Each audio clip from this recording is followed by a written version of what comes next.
Hi there, welcome to What's Happening in Brazil. Let's start with the latest news from the country.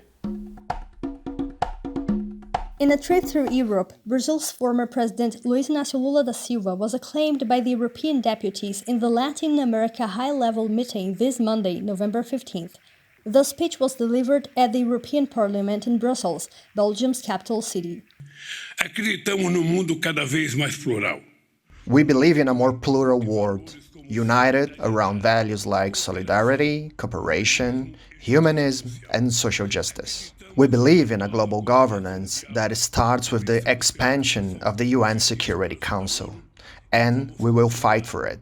We believe we can build a fair economy driven by clean energy, with zero environmental destruction and free of inhuman exploitation of the labor force. We believe that a different Brazil is possible, another Europe and a different world are achievable, because in the recent past, we were able to build it. We can be happy together, and we will.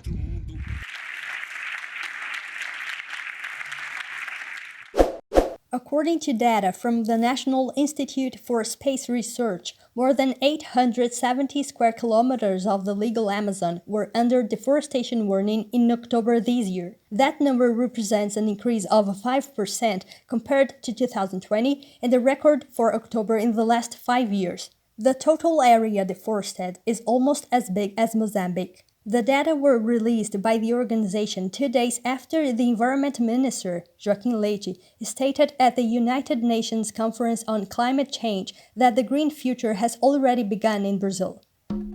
At the end of October, fuel in Brazil had another adjustment. Since the beginning of the year and across the country, the price rise has surpassed more than 70%. In the state of Pará, in the northern Brazilian region, in addition to affecting people who use land transport, the measure also affects those who used rivers as a means of survival. The constant increase in fuel price affects Brazilian workers from all the economic sectors. To those who work in app platforms, to make ends meet became even harder. The price of 1 liter of gasoline in January compared with that in October 2021 had an increase of 73%. I can't stand it anymore. The fuel is expensive, there are car turn-ups, it's hard. I'm still paying for the car I bought. Last year I was unemployed and had to pay the bills.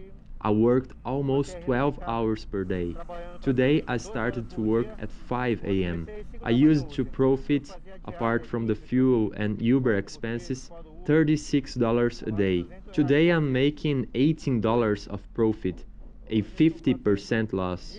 Yesterday I filled up my car. It cost me $1.3 per liter. It's a domino effect. If the fuel price hikes, everything becomes expensive. The skyrocketing of fuel costs affects not only those who use cars or buses. Fishermen, who have rivers as their means of survival, are suffering the consequences of the economic policy adopted by the federal government. I'm from Marajó, the city of Cachoeira do Arari. 4 people, me, my wife and my kids. The fuel prices increased too much. Our expenses increased too. In Marajó, it is R$9 per liter of gasoline. Before the recent rise in fuel prices, it was R$5, so the price almost doubled. We used to charge $36 for the crossing. Now we are charging between $70 and $90. Sometimes it's even financially harmful to us to make this trip. The way it's going, I think it's going to get worse and worse. The difficulty faced by Davi and Vladimir is the same for all Brazilians. It is the result of a decision taken in 2016 by the government of former President Michel Temer. The Bolsonaro government maintained the decision. The so-called PPI, import parity price, links the fuel price in Brazil to the international market, even if the production is Brazilian. And the result is this: fuel price increases every week, more expensive cooking gas and food. And unfortunately, you know that who pays for it is the population. One of the first economic sectors to stop and one of the last to resume activities. The interruption of cultural events due to the pandemic hit a segment known for being informal. Because of it, thousands of cultured workers lost their income overnight.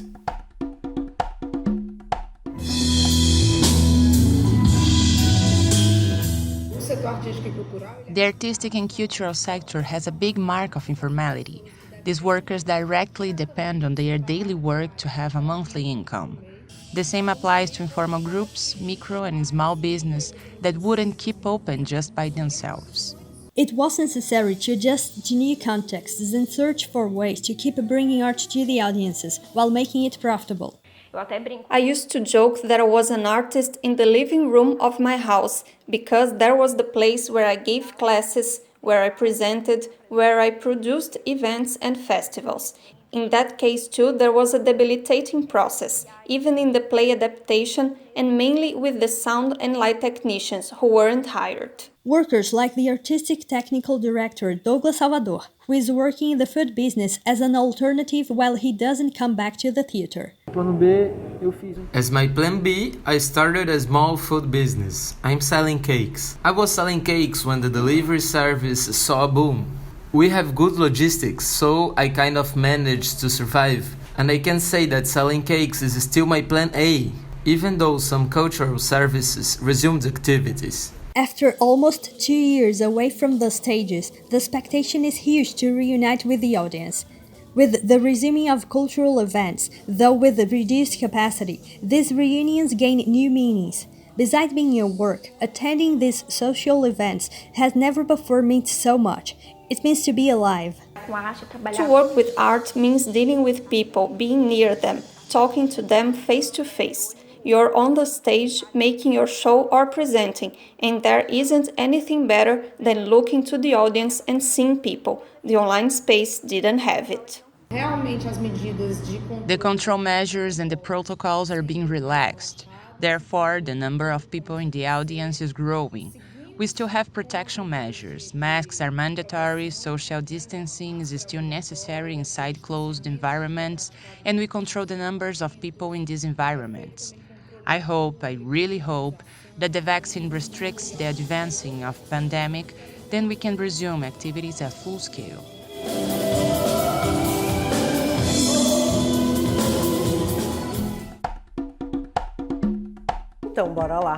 Today I'll teach you how to make baked rice, a classic recipe to many Sunday lunches at home. To make baked rice with the tomato sauce, first braise the onions, parsley and green onion stalks and add a pinch of salt.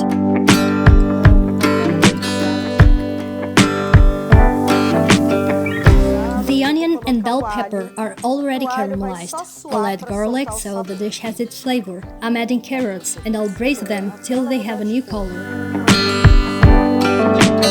I'll add tomatoes and 1 tablespoon of tomato sauce. I'm gonna mix them and allow the tomato to soften. Last time I braised the tomato and I'm gonna pour water to cook the sauce. I poured water into it and now I'm gonna cover the sauce and cook it.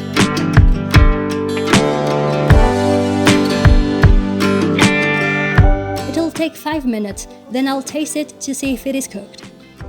If it isn't cooked, I'll let it boil for a couple of minutes till it is tasty, and then I'll finish the making of the dish. I'm gonna uncover it, add peas and taste to check if it is salty. I'll add pepper and parsley.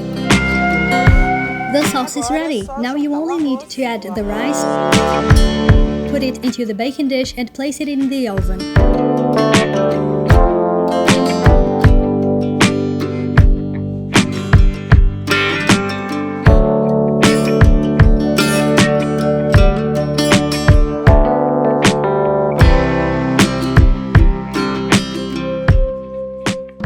You like the show? So hit the like button and share with your friends.